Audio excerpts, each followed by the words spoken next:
Welcome to this WTTW community conversation.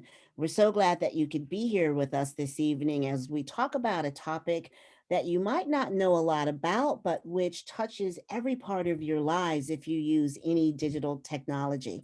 I'm Sylvia Ewing, and I'm joined by a stellar panel of experts who will guide us this evening. First, join me in welcoming Dr. Fallon Wilson of Black Tech Futures Research Institute. Thank you so much, Dr. Fallon. Give a little wave if you want to. I can see your name there, but that'll help folks. Leah Castleberry, founder and chief strategist of LYC Strategies, LLC. Thank you, Leah. And Dr. Ruha Benjamin, professor of African American Studies at Princeton University and the founding director of the Ida B. Wells Just Data Lab. Such an important name and work, shows your good taste. And Carl Hertz, director of information technology at Elevate and a real digital nerd. So thank you all so much for joining us. This documentary is pretty phenomenal. The narrator is a Ph.D. candidate from MIT who wanted to do an art project and found herself going down quite a rabbit hole in her discovery and in her research. And you can let your friends know that Coded Bias will air on WTTW on the 22nd at 10 p.m.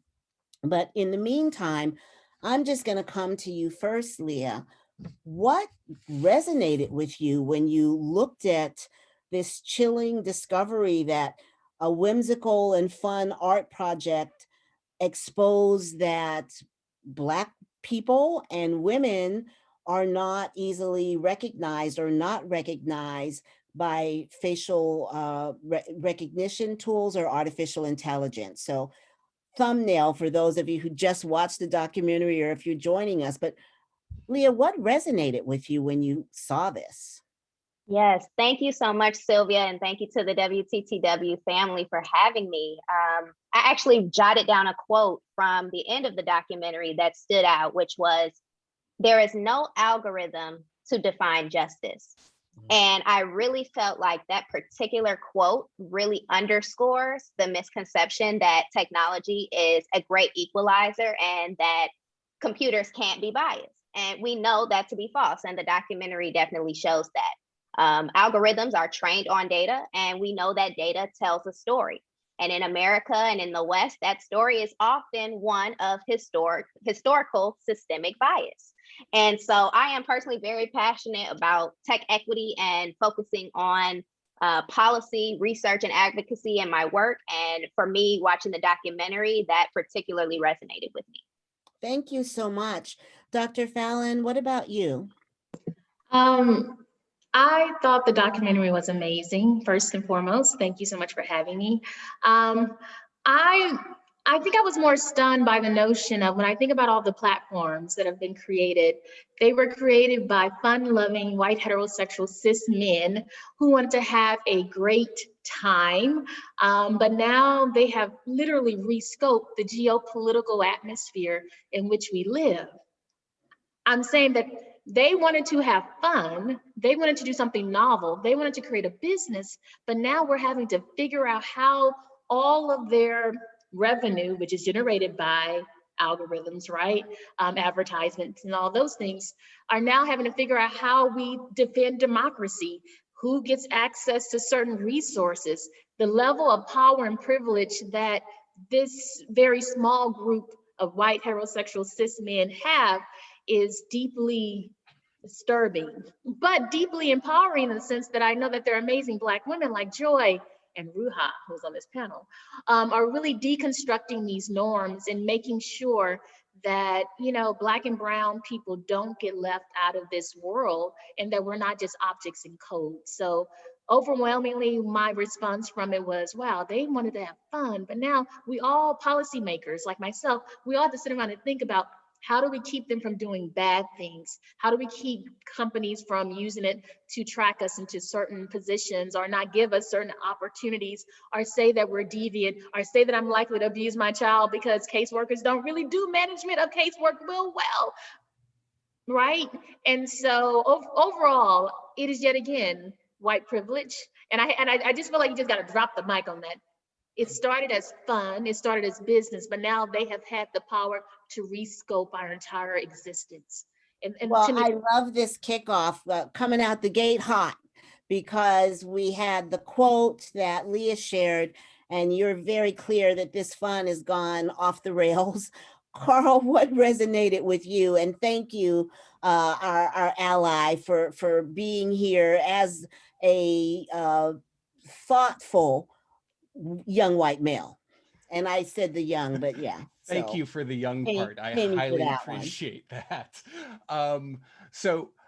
What resonates most with me is that tech has never been neutral, right? And what we have seen over the decades, before we even get into what we're seeing now with the web, the cloud-based services that can do massive amounts of computing, is that surveillance capitalism has been around for a long time. You've got surveillance has always been a part of capitalism, quite frankly.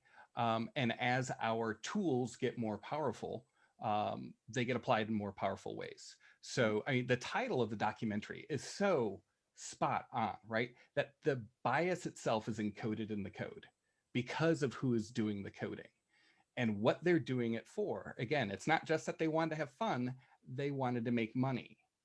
And how, so this is just amplifying the tools that have been used for decades to a point that is, you know, unprecedented. We're probably going to use that word a lot, right? It's not so much that the rules or the game has changed, it's the scope to which it's changed. Thank you, Carl. Very well said. And we do have superstars on this panel, and Ruha Benjamin is a superstar in this space. So we are, really honored to have you as a star among stars. But please tell us what resonated with you. Thank you, Sylvia. And as much as I appreciate that recognition, I want to say in the spirit of other Black feminists that I'd rather be part of constellations rather than a star. And so it's really the other folks on this panel who have underscored so many of the things that really struck me as well about the documentary. One thing that hasn't been mentioned, I'm sure that you all picked up on, was amidst all of the forms of coded bias that we witnessed, we also witnessed individuals and organizations pushing back, resisting, whether it was the Atlantic Towers folks, whether it was the Hong Kong protesters, in creative, insistent ways. And it's that undercurrent of everyday people seeing what we're up against, but understanding when we join arms, when we join forces, when we organize, that the world that's being designed for us is not the only world, and we don't have to submit to the techno status quo. And so that's just something that it came in little bits, because for many people, just getting introduced to the problem is an important first step so that they know that it is time to organize. But at the same time, I don't want to lose sight of people's agency and people's ability to fight back. And so I just want us to remember that as a beating heart of this film as well. I love that. There were so many heartbeats for that beating rhythm. We saw the Big Brother movement, which is the positive side of stepping up to fight back over the tremendous numbers of closed circuit cameras that they have in the UK. And we did see a worldwide response. But I'd like to stick with you, Ruha, to ask who stands to win and who stands to lose as these algorithms make more decisions in our lives, everything from HR and whose resume bubbles up to the top, to your credit score. But from your perspective, who stands to win and who stands to lose? Well, precedent shows us that with any new innovation, it actually exacerbates and deepens existing inequities. So whether that's inequities by race or class or disability, it actually reinforces the status quo unless the people doing the designing are thinking thoughtfully and actually listening to the people who constantly experience the underside of this reality. So just in the last week, for example, in my own backyard in terms of higher education, there was a new study published that showed that a lot of colleges have been using an algorithm to predict whether students are going to be successful in college, the student success predictor model. And surprise, surprise, it routinely flagged Black students as the highest risk students, as least likely to succeed. Latinx students were followed close behind. And so we didn't really need a study to tell us that. It's nice to have it. We could have sat down with some folks and be like, what do you think? And that would have likely been the reality. But what is really, I think, perverse about the use of something like this. So you imagine being an advisor in a college and a student's coming into your office and you open the computer screen to find out who you're going to be talking with. And all of a sudden you see this profile that's been generated by this automated system that's telling you that this student about to walk into your office is high risk. They are, let's say that they're a Black woman studying biology. Oh no, let's say computer science for the sake of relevance. Now, what's so interesting about this profile is if that student switches to another major, let's say English or African American studies, they would be reclassified as medium or low risk. So as an advisor, I'm likely to use that as justification to do what many advisors already do, which is steer our young people into fields that are seen as less rigorous or easier. And so what this tool does is give people the justification with this kind of veneer of objectivity. It's not me telling you this, it's the system, it's the computer that you need to switch from computer science to this other field. Now, I'm an African American Studies professor, so bring in all the students. I love to have them, but it's so interesting that we have tools here that are being designed precisely based on what my colleagues have said because of the homogeneity of this field. And here is a tool that's actually pushing young people who might go and cause some good trouble in that field away. And so that's just one example from the last week. And there's many, many more we could talk about in which we know who's going to experience the underside. We know who it's going to adversely affect. It's who is typically harmed by systems not designed when they are not behind the screen, when they are not doing the designing. It comes to us. It comes to our communities and our families. Well, I see so many nods for that statement. And I guess it reminds us that trust is not enough, right? That we've really got to examine these issues more closely. Dr. Fallon, do you want to answer briefly or any follow-up to that? Yeah, no, she laid it out perfectly because part of what my example would be about government, right? Who wins, who loses? Government wins also. So it's not just our private companies. If you look at the number of cities who are endeavoring to become smart cities, right? Where they have IoT devices that are able to efficiently make government more efficient and make it more accessible to their citizens or to their residents, right? Under that notion, they stand to win, right? Because it's less money that they have to put into like actual like in-person types of services that they give to communities. If they can automate it, right? They can really understand where congestion is. If they can put a camera in all of the communities and be able to see where congestion lies and where future dollars and economic development can happen. So they stand to win greatly, primarily also because they're on stretched budgets. But who fails, right, are those who receive the services from government. And one of the most startling examples of this would be those children who are an example of this would be those children who are deemed by caseworkers to be in high-risk homes. In Philadelphia in particular, they said we can predict where the likelihood of harm is going to happen to a child. Of course, I, as someone who's an advocate and a social worker by training, was like, yes, let's figure that out. That would be great. I love to save the children.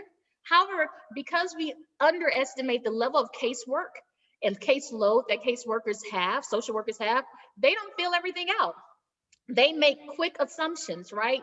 And so the data that's being filled are filtered into the system to create the algorithm to make the prediction is deeply flawed. They realized that they were making predictions that certain families would have harm or violence happen, and it wasn't happening. And they had to roll that back very quickly.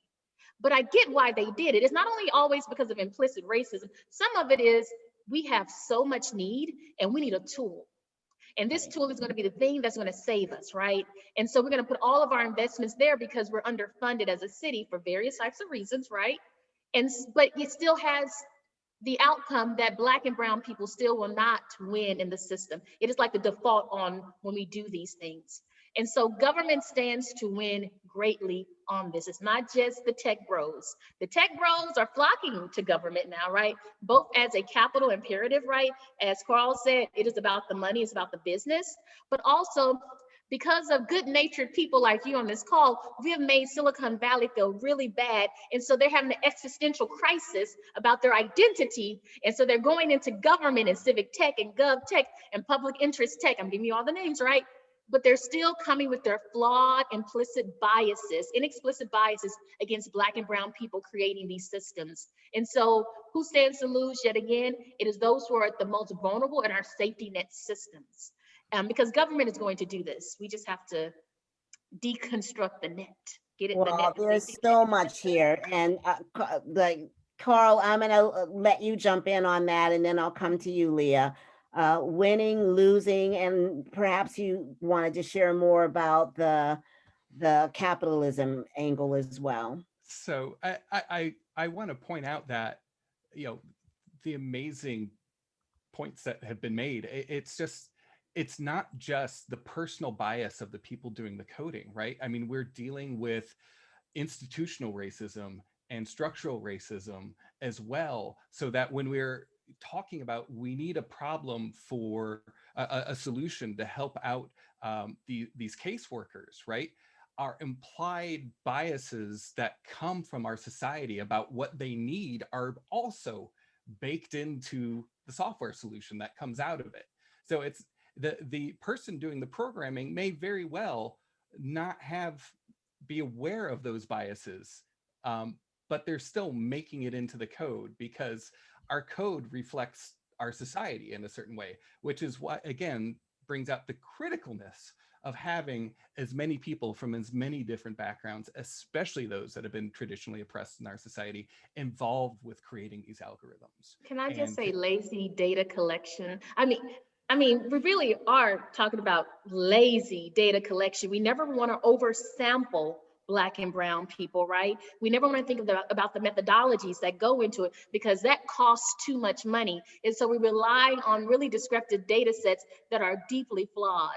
And I'm sorry, I just have to, because that's, I mean, it's not just the code, it's the data that the code is based on, and it's lazy and racist methodologies. Well, remember at the beginning of the documentary, that creepy voice says, the more people share with me, the more I learn. And what is being shared is not the best of our society. It also said the people who own code deploy it on others. Leah, who wins and who loses in your view? Thank you, Carl. Thank you, Dr. Fallon. Well, first, I have to touch on the irony of the example that Dr. Benjamin presented earlier in terms of Black women being the most highly educated group in America, right? And so, we have, as Black women, we have been leaned on to save the day over and over again, and we are continuing to insert ourselves in different areas so that we can continue to push back and speak up against these things. In terms of winners and losers, in policy school, we think about policy in those terms because, how do we create policies where everyone wins or those who are most in need are able to win? But I often, personally, I think about people of color, women, queer folks, gender non-conforming folks, the low income folks, right? And so as we saw in the documentary, these are the people who are the most susceptible to things like surveillance or deceptive advertising when it comes to different algorithms that may target them. And so when I think about that, what comes to mind for me is continuing to raise awareness. And that's something I love about this documentary, is it is really helping to raise public awareness around the many, many ways technology is impacting us on a day-to-day basis, and the many different areas that it intersects with our lives.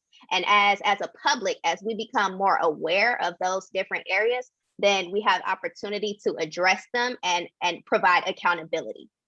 Thank you. That unintended impact, but there's so many ways that we can organize around it, which is how Ruha helped kick us off.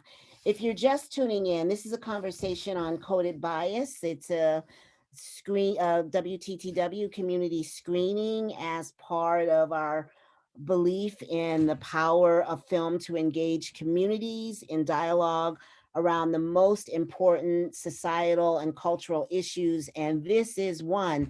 The esteemed panel is Carl Hertz, from the Director of Information Technology at Elevate, Dr. Ruha Benjamin, Professor of African American Studies at Princeton University, and the founding director, named for our very own Chicago Claims, Ida B. Wells Just Data Lab, Leah Castleberry, founder and chief strategist of LYC Strategies. Thank you also for your extra help in organizing our panel, Leah. And Dr. Fallon Wilson of hashtag Black Tech Futures Research Institute. Really important conversation.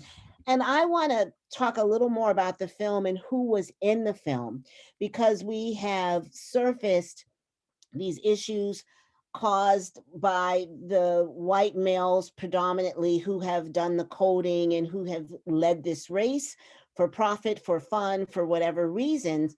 But it touched my heart to see that those on the front lines with anecdotes sounding the clarion call of concern were predominantly women, BIPOC women, maybe LGBTQ plus women.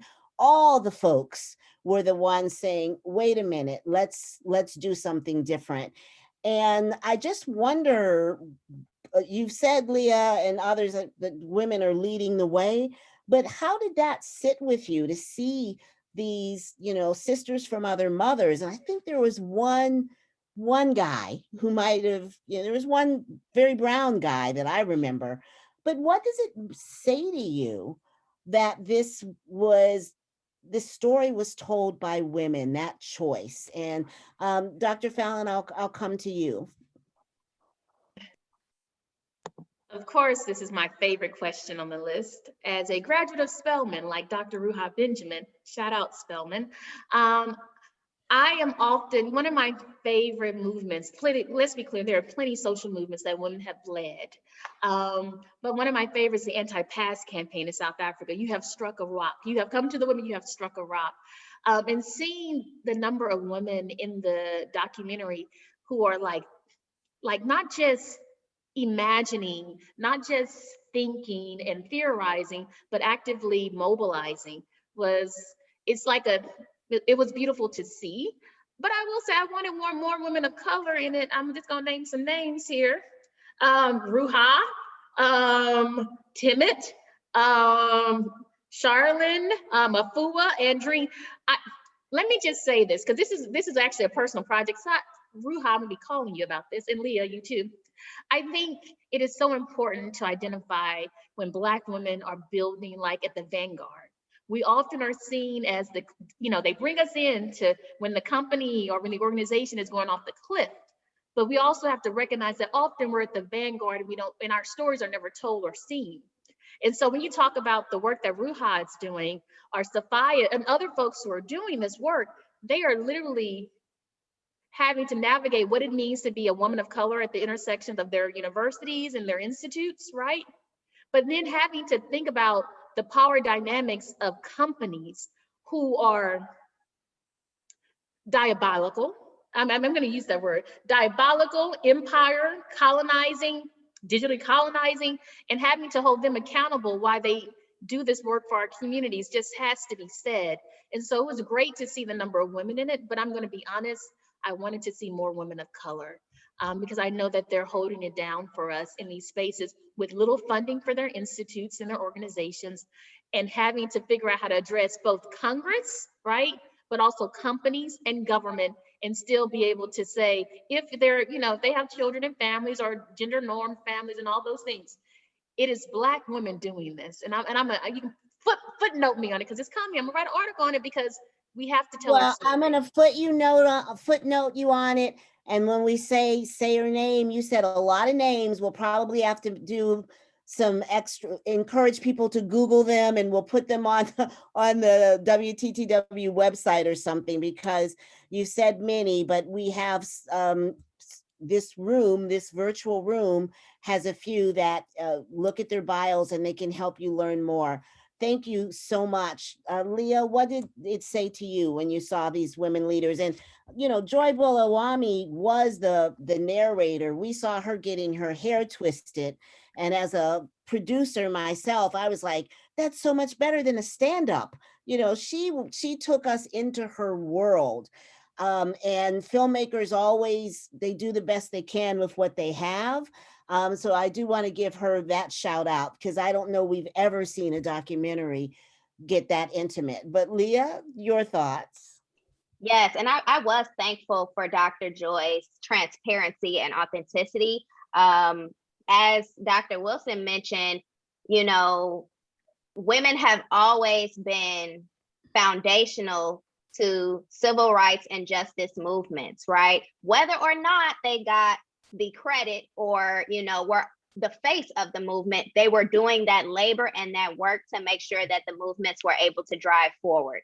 I really did appreciate the highlighting of the residents at the apartment complex in Brooklyn.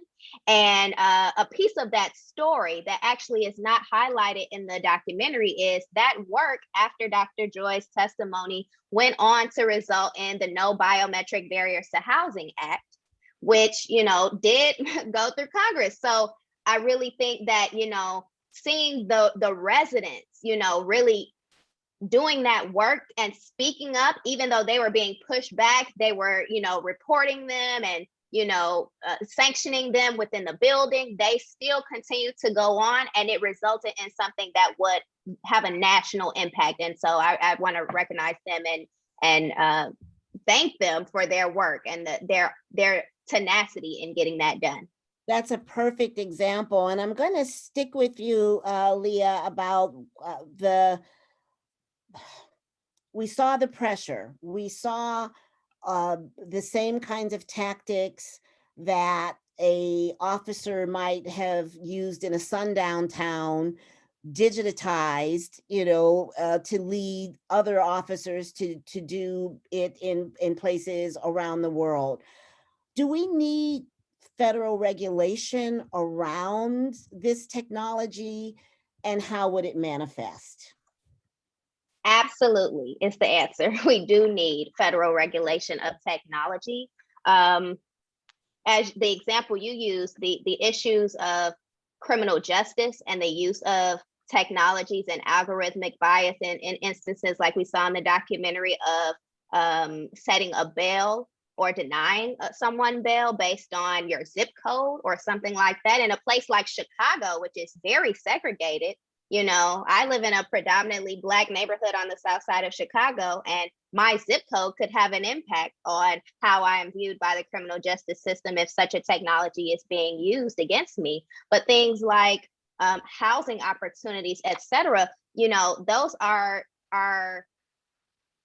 things that the federal government has control over who has equitable access to what. And so we do definitely need that. When it comes to the private sector, I do believe that this needs to be a yes and. I want to see more buy-in from the private sector on understanding why taking a proactive as opposed to reactive approach to mitigating biases in their technologies is not only just a social good or add-on. We saw a lot of that after the murder of George Floyd this summer and the protests this summer. But I want to see more of that, of them understanding it as essential and a necessity, but also understand that it's bad for business. Even if they have to look at it that way, it is bad for business, it's bad socially, and it's not a good human perspective to take. So I want to see a more proactive as opposed to reactive approach, and in a twofold approach to establishing a form of algorithmic accountability in our country. Thank you. Carl, I'm going to come to you for that same question. And do we need the regulation, and how would it manifest? Abso-freaking-lutely. It's huge, and it needs to be federal, not state, county, local. You've got municipalities. You have states that have already knocked out any proposals for privacy laws, right? In the end, this comes down to who owns your data. If you want to boil it, distill it a lot, and how are they allowed to use it? And obviously, there are a ton of social justice implications on how people can use data about you, right?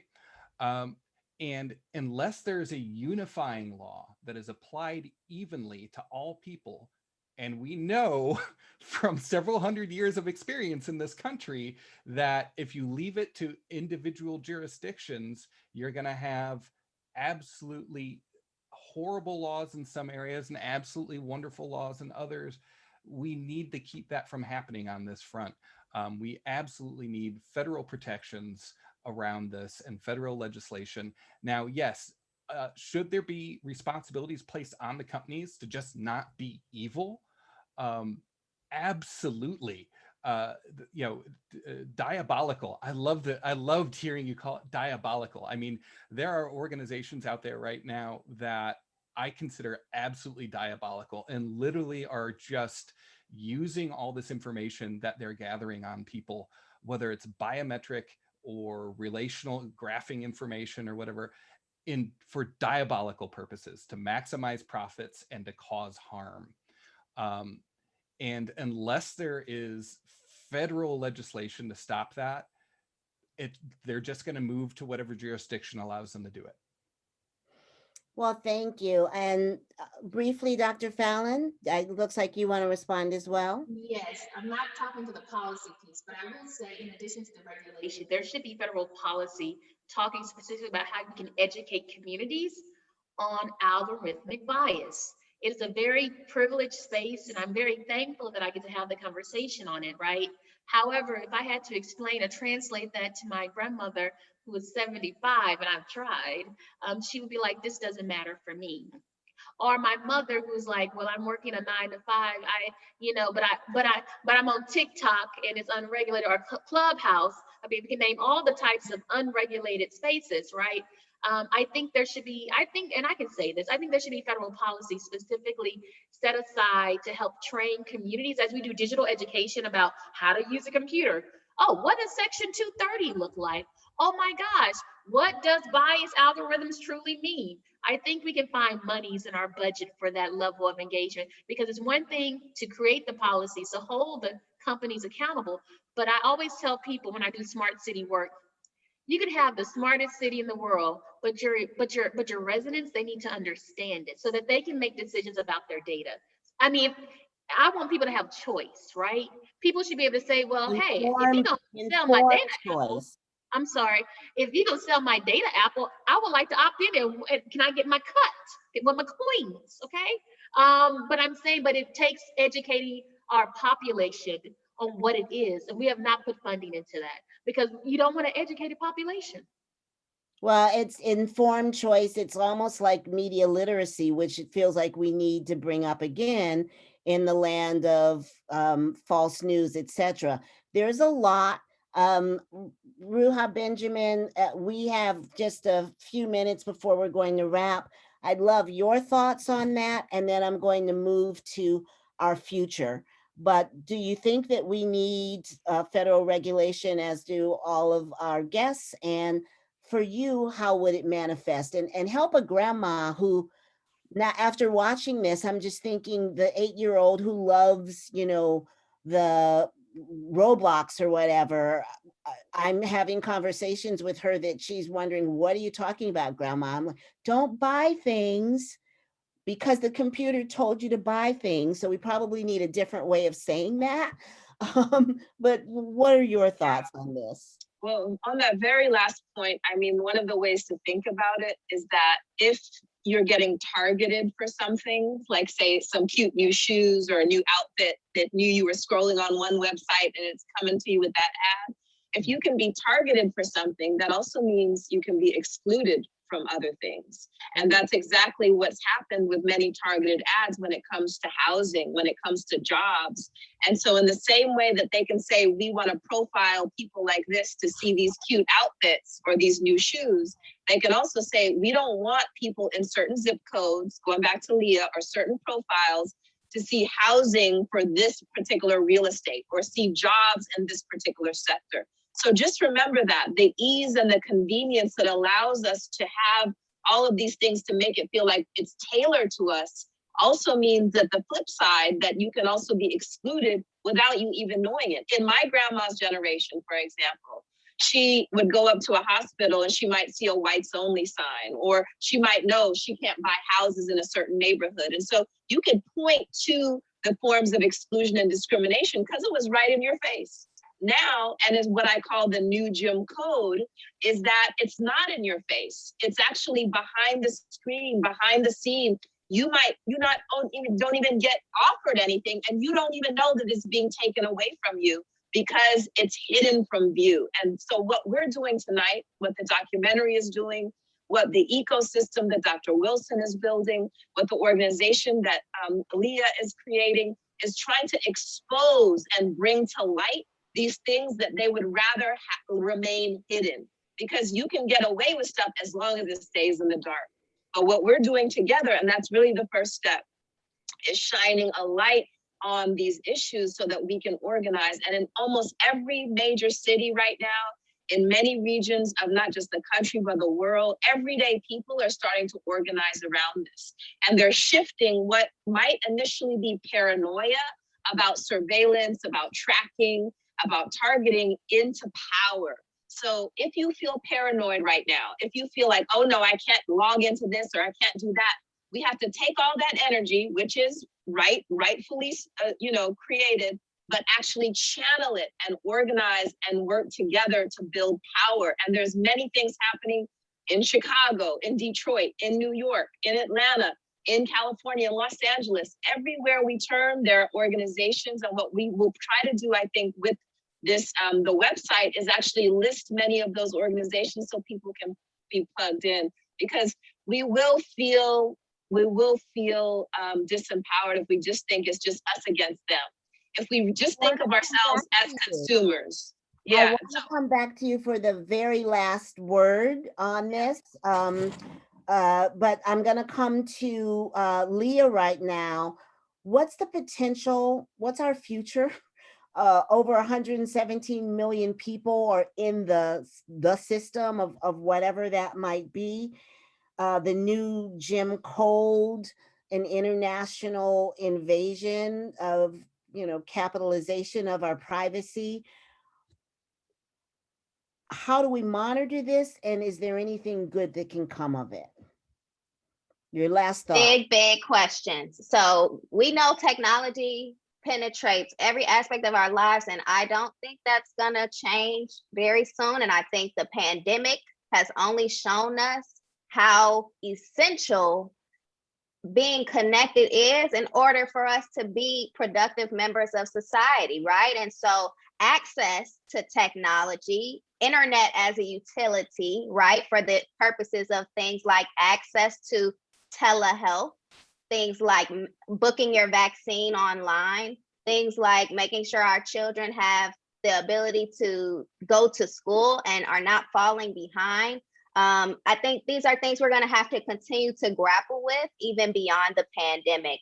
I'm optimistic. I will say that I'm very much inspired by the work of people like Dr. Joy and our esteemed panelists in continuing to really explore and understand what the ways in which innovative technologies might be used in order to dismantle as opposed to perpetuate the systemic oppression that we've talked about tonight. Thank you, and thank you for being here. Thank you for having me. Dr. Wilson? I'm the eternal optimist. Number one, I have to say that. One of my favorite lines in Beloved with Toni Morrison's book, I love when Baby Sooks takes the enslaved people into the clearing and she says, yonder they don't love your face, love your face. Yonder they don't love your skin, love your skin.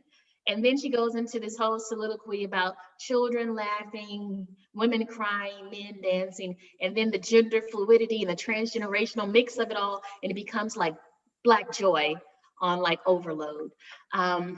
This is what I believe is happening now, actually. The work that I get to do in Southern cities, we work to identify African-American Black tech ecosystem builders. Those who are either working on STEM K through 12, working on STEM and post-secondary and computer science, are working on digital inclusion and access, working on tech entrepreneurship. We take them, we identify them in their cities, we connect them, and then we develop a report that they can collect their own data, right? And they can define what a variable is and what is important for them to develop their own data sets that then we create and take and make into policy, right? I think the future is on us as people of color to define our own realities, develop our own data sets, and teach computers to identify our melanated greatness. And so for me, I'm not as nihilistic as I once was, because Black people have always had a radical imagination. This is what I cannot quantify. I'm a researcher by training, right?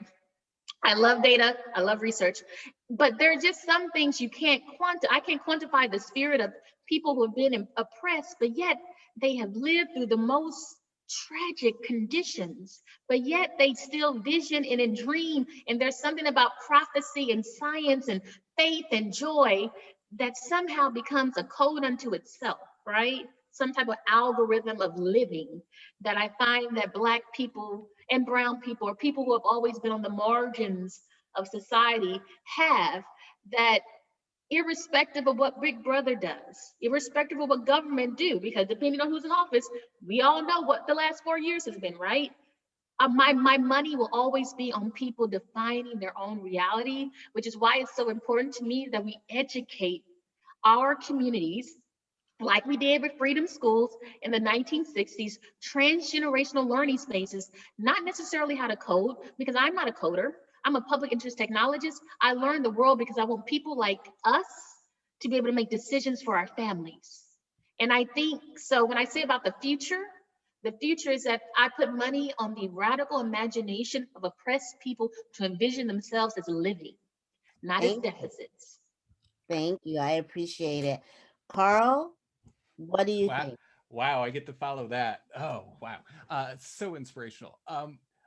For me, I think I'm for the most part optimistic because there's, again, these are tools. Tools leverage power. Our tools are getting more and more powerful. And this is about getting rid of or minimizing, actually preferably, let's just say getting rid of the digital divide, which isn't just about access to technology, but it's about the literacy of that technology. And the technology has changed so much in the past decade and become so much more powerful that the number of people who are actually literate about it, including those creating it, is fairly low. So there's this power to be grabbed. And this is an opportunity, a great democratic opportunity to enhance everyone's literacy about the impact of these massive data sets that are being generated without any say on our part, but are there now. And it's up for people to learn what to do with it. And right now, the percentage of the population of the world that understands any of this is so minuscule, but there's so much there that I think it is a great opportunity. There's also incredible danger there because of the nature of that data. And I think that's why I can't say I'm fully optimistic, because of just the sheer magnitude of it. Well, thank you, Carl. And that's a wonderful segue for our last speaker. I love the power, grabbing some power, and then monitoring this phenomenon. Ruha Benjamin, your last thoughts. Sure. So of course I have to end with a little Baldwin. You already brought in Tony and Beloved. So I will say, in terms of the question of optimism, Baldwin said that I can't be a pessimist because I'm alive. To be a pessimist means that you have agreed that human life is an academic matter.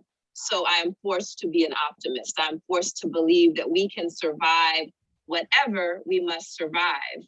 Practically speaking, in addition to all of the ecosystem building, community organizing, data justice work that we've shared already tonight, I also want to call into the virtual room all of the organizing happening within tech as well, within the big tech industry, because this is also tech organizing in the community, but also just pointing to the growing, the bubbling fury and resistance happening within the belly of the beast. In just the last month, the Alphabet Workers Union has started to mobilize and is gaining momentum.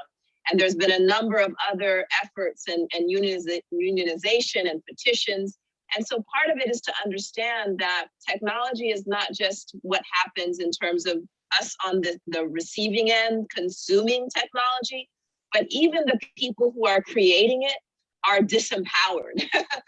And there's a relationship between that. So if you think about it, if tech workers don't have power to speak up, to mobilize, to ask for better work conditions, then when they see something that's being created that is potentially harmful downstream, they're not going to have the power to speak up in that case. And whereas they're the first people that are likely to witness it. And so I also want to include under that umbrella of tech workers, not just engineers and those on the higher end. I'm also talking about gig worker organizing.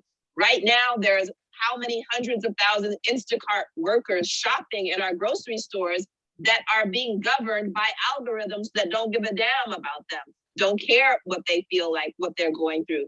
Uber drivers, and the list goes down. And so for those, many of our communities are doing those jobs.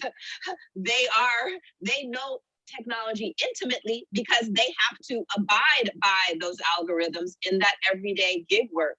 And so the more that we can understand, as this is not just about the sharing economy and all the euphemisms that go along with it, and understand that this, as was mentioned in the documentary, as was mentioned already in the panel, a new form of governance via these automated systems, then we have to understand that we have a right to say how we are governed. We have a right, and nobody voted for these tech moguls. Nobody voted for the people creating these technologies. They don't have a mandate. They don't have a constituency. And so we have the right to speak up and speak out about this. And increasingly we see that. And I want to just encourage it for those, especially students who might be going into these fields that are listening in and thinking about, don't just put your head down and think about getting a credential and getting expertise. Understand that you also have a responsibility to your fellow citizens, to your communities, to be able to bear witness to and resist the forms of algorithmic harm that we've been describing. Well, thank you so much. This has been an incredible conversation. Part of our goal here is to make space for them without censorship, without filter. And so I applaud the station for making that space, and they know if I'm invited, anything could happen.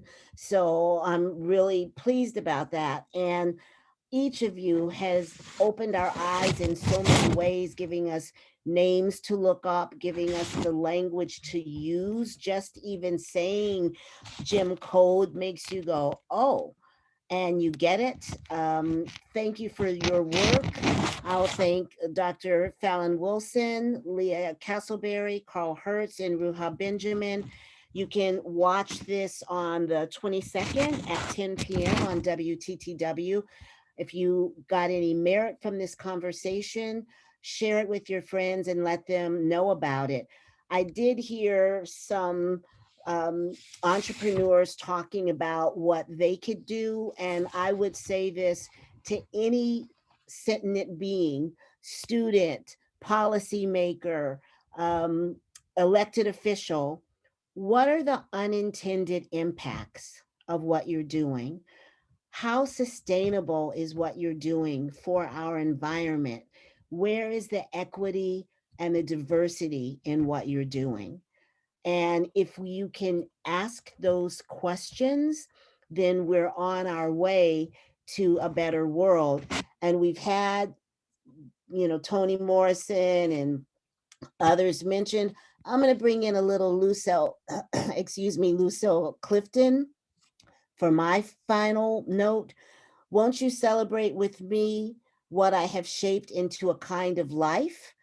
Is the start of the poem. And then what I love about the ending is come celebrate with me that every day something has tried to kill me and has failed.